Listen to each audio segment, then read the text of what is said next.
Happy Friday. I'm Thomas Frank Carr. You can call me T. Frank. Here on the Blue White Illustrated YouTube channel. Maybe you're watching on Saturday. I doubt you're watching on Sunday because we're talking about the 5 things you need to watch for in Penn State and Michigan State, which happens on 3:30 on Saturday. But wherever you are on the timeline, this is the 5 things to watch for. I'm T. Frank, film analyst for Blue White Illustrated, and also the host here on the YouTube channel. What I do, if you're new here, is I watch film and then I talk about it, give you the things I've noticed, and I try to back it up with information that I can find that is like proof, you know? And we'll talk about that in just a little bit. That's part of the 5 things to watch for here, because I don't have a lot of proof for one of our points, but it's there on film, and that's always frustrating. So, just as a quick thing before we get started, those are the 5 things that we're coming up on. Please like the video. Subscribe here to the Blue White Illustrated YouTube channel, giving you facts, slinging information, not just about Penn State football, which I know the final 3 games, not as exciting as the last 3 games, but still very important to the team. And of course, we're heading into the holidays. So if you're a regular here and you're not subscribed, maybe you just forget one of the days, because we're going to be on almost every single day. Not Thanksgiving, but like we're going to be on through the holidays. And I know everyone's schedule gets all disrupted. We're going to be here 10 a.m., Tuesday, Wednesday, Thursday, as much as is humanly possible. The schedule doesn't deviate because Penn State is bad, right? That we are going to be consistent for you. And hopefully, if you like that, you subscribe because you like this, daily rhythm in your life. I'll remind you a little bit later, but let's get in number 5. Number 5. So the internet is a place of infinite takes. There's just infinite opinions out there. So there's always going to be somebody who's very wrong about something because humans will have every single position covered. Don't worry about that. One of them that I've heard recently, and from more than one person, is like Ethan Grunkemeyer doesn't have it because he didn't come out and he didn't win. Not a winner. I was told this week he's not a winner. So this game is going to be very different than the last 3, right? And this is the one where I think we're going to learn a little bit more about Ethan Grunkemeyer, the quarterback, and like his future, because I think he played pretty well. He wasn't the reason that they lost those last 3 games. There's other things and other factors where you don't want your redshirt freshman quarterback in his first, second, or third start to have to be the guy shouldering the load to win you the football game. And again, we're going to be getting into some of the dicier parts of what just happened in point number 4. But the point here is this game is definitely, there's less ambient and literal pressure on the young quarterback. And so I think that's going to change the play calling, and it's going to change his output in this game. Or it should, because here's the reality of what they were facing. Penn State was facing the top 2 teams, 2 of the top 3 teams in the Big Ten in terms of pressure generated on the quarterback per play and per rush. Nearly 50% of the time, Indiana's getting pressure on the quarterback. So 2 of the top 3, and they're not third, by the way. Those are 1 and 2 in Ohio State and Michigan. The other team was Kinnick Stadium at night, Iowa, on the road, freshman in his first start, redshirt freshman, excuse me. So like the ambient and literal pressure of going through that gauntlet of that game plus the 1 and 2 teams in the country, number 1 and number 2, this is very different than that. And this is a bad team that doesn't get pressure. So it's not like one of their features is, oh, well, they've got a sieve of a secondary, but they get good pressure, so maybe that's a matchup for... No. It's nearly half of what Indiana is getting is how Michigan State generates pressure on the quarterback. Their pressure rate is 25%. And by the way, pressures are not counted by play, right? So they're not counted like pass 1, did you get pressure, yes or no? It's you rush 4 and you get 1 pressure. That's 25%. Like they're getting 1 player to the quarterback sometimes. They're 17th out of 18 Big Ten teams. It's not a good pass rush. They don't have edge pressure, and they don't have a blitzing scheme with guys that really scare you. So is the play calling going to be different this week because that's the matchup, and is the quarterback going to be given more opportunity, which is number 4. Number 4. So Terry Smith spelled it out this week of what he wants his team to be on offense, and I'll just read you the quote where he said, we have to grow and build on that. Speaking of what happened in the second half against Indiana, we're going to come out at Michigan State and be super aggressive and mix with some play action and run. That's our formula to success. Run the ball, play action. And the point here was, and the conversation has been, how did it take so long to get that if that's what you want? And he talked about that on Wednesday. You can go watch the full video where he breaks down and talks about the reasons why It took him a little bit of time to like understand the situation on offense, but once he did, he made it very clear of what he wanted. And then it took even then another game and a half to get Andy Kotelnicki to call those plays because of what we just talked about, like pressure and situation and trying to protect the quarterback, or as I've called it, try to hide the quarterback against good teams. You just can't do that. That's not something that's actually realistic to win a game against elite teams. You can't hide your quarterback. This is not an elite team, so they don't have to hide their quarterback. So will Andy Kotelnicki follow through? And this is where I think it's going to be very interesting. I'll even break it down into where I'm interested in how this plays out. So the first drive of the game is scripted. And I think they're going to be able to get a couple of plays in, right? So maybe they get through 10 of the 12 plays. And those are agreed upon. The head coach is going to have influence over those things, right?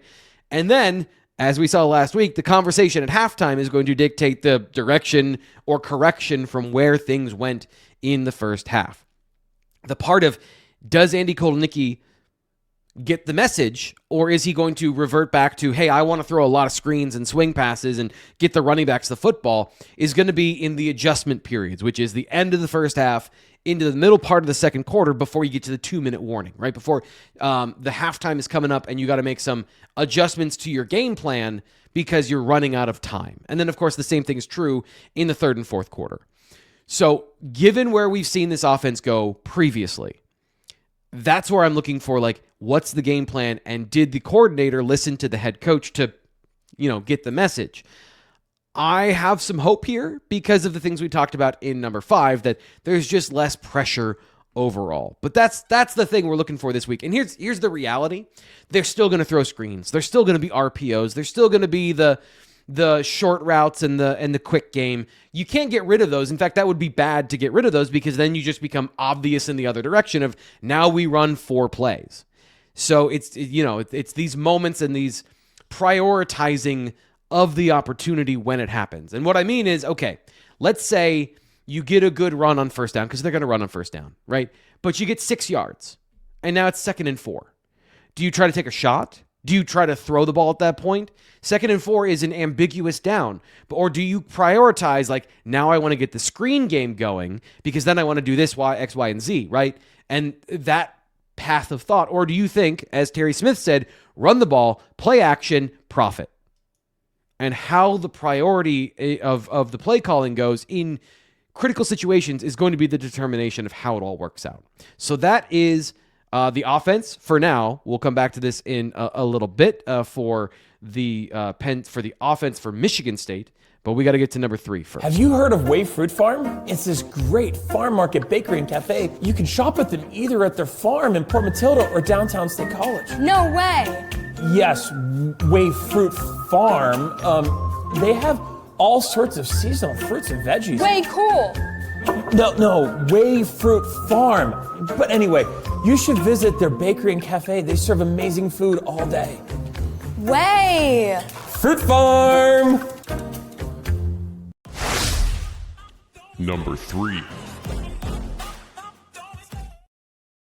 So I apologize. I had it a little bit mangled. The Penn State run game is what we're talking about next. And this is where we're going to go for this. This was the transition of, if you look at the metrics for Michigan State, they are not a good run defense. All of them point to things that are bad. And here's the one that I think is the biggest one. They have a stuff rate that is pretty terrible, right? So they allow yards up the middle. They allow yards outside.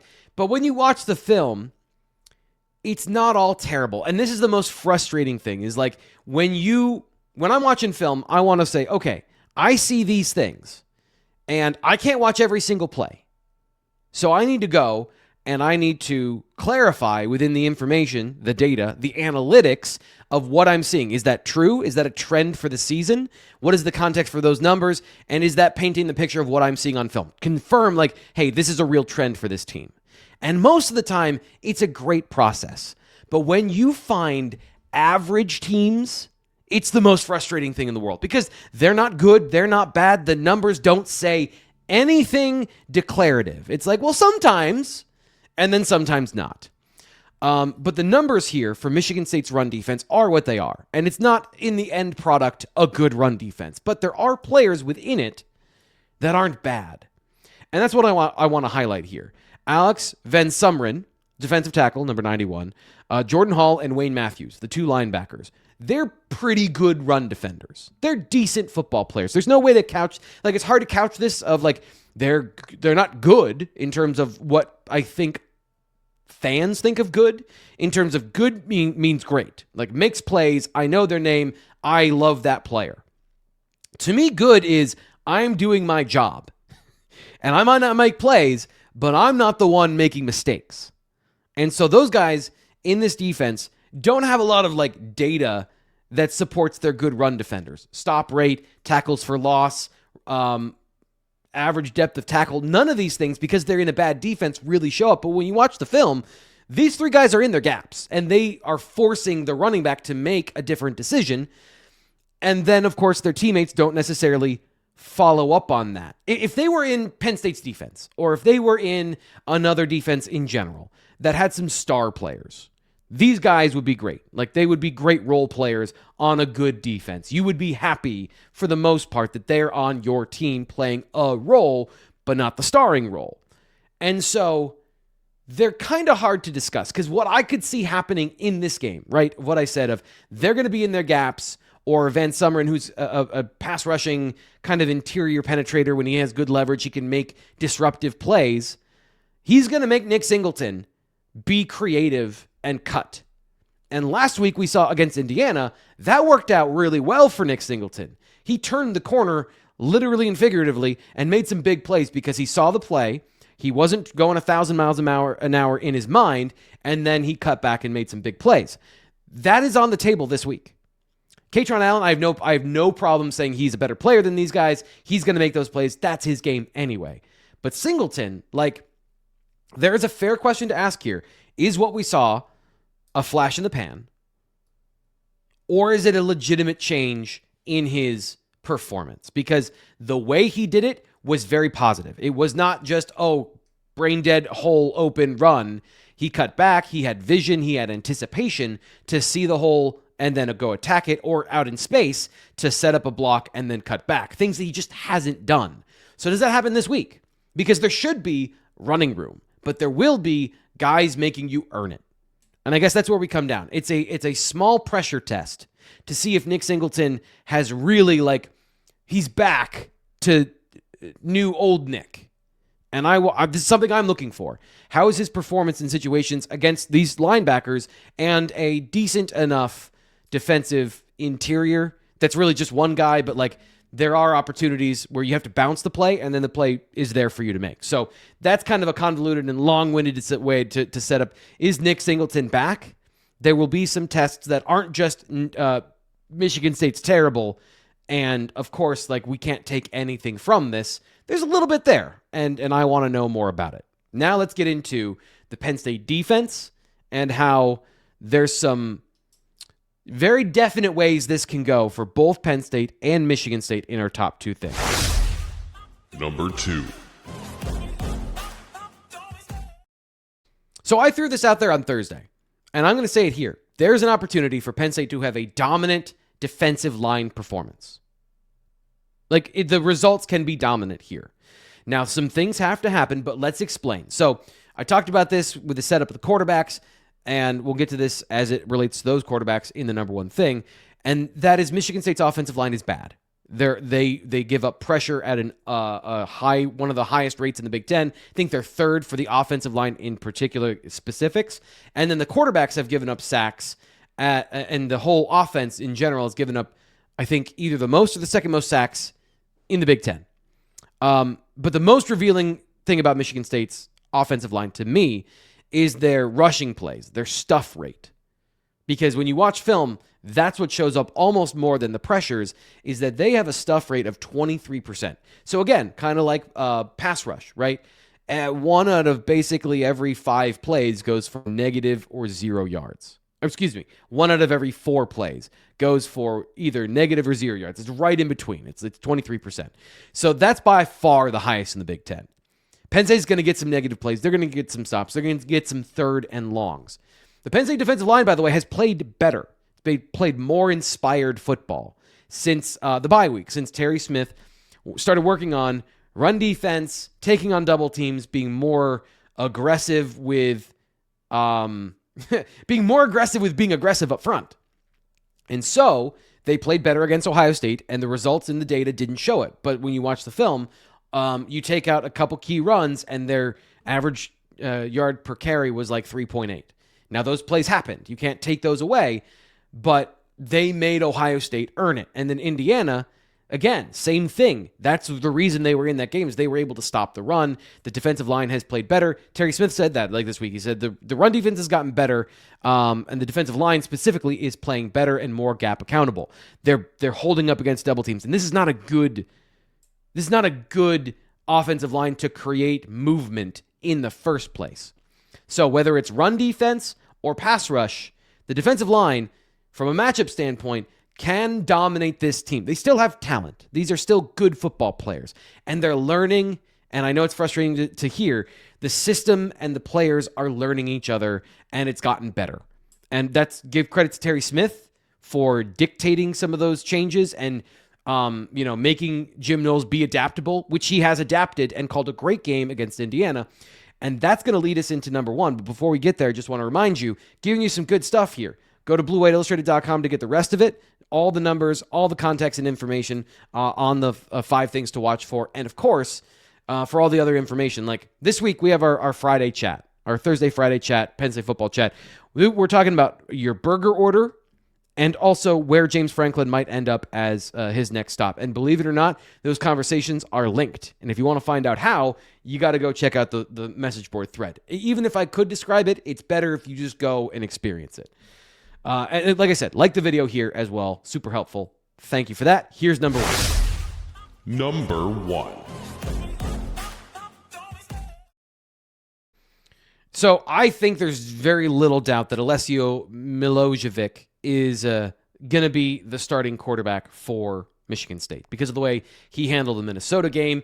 The priority in this offense needs to be, and has been for a while, get the ball to Nick Marsh. And the problem was Aiden Childs, going back to the conversation about pressure, was not handling the pressure very well. And so there's a lot of numbers here, but I'm going to boil it down to the most important ones. Minnesota blitzed Milojevic at 50% rate in their game before their bye week last week. So on half of the dropbacks, Minnesota was throwing pressure at Milojevic.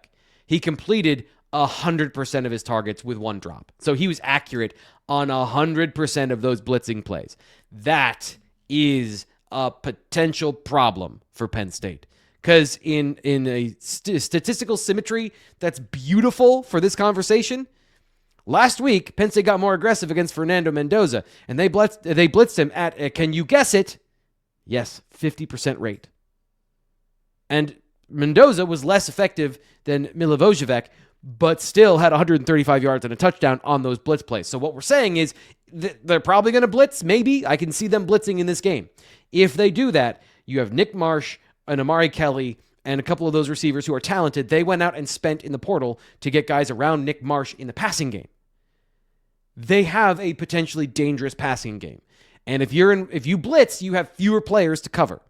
So if Penn State's in zone coverages that turn into man coverages because they're in one-on-one situations with a lot of green grass, Elliott Washington, Adavian Collins, A.J. Harris, they're going to be put on an island again.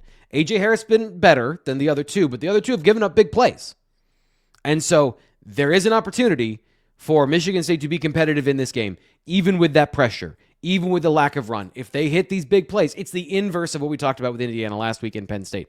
If Penn State last week hit some big plays, they could fight and be in the game. They did that. If Michigan State hit some big plays against Penn State's defense, they can be in this game, which is why I think 17 points is what I predicted them to get, right around that. But I could see 23, and suddenly the game's going to be tight. That's how it happens. I'm not saying it's going to happen because we had one game with Milojevic as the starting quarterback. One game. And that's one sample size. These things can go the other way in a hurry because the kind of pressure and the kind of hits on the quarterback against a team like Penn State that, believe it or not, yes, has more talent than Minnesota, can be devastating. And we're going to find out how all of that works and if they incorporate any of the quarterback run option with Childs as well. So those are just Those are 5 of the things I learned this week, the ones that I picked out for you. If you want the full thing, bluewhiteillustrated.com as always. We'll talk to you tomorrow or today, depending on when you are watching this in the timeline. We're going to be at the Penn Stater Conference Center and Hotel at Legends Pub for the Penn State football tailgate show coming up tomorrow at 12:30. We'll talk to you then.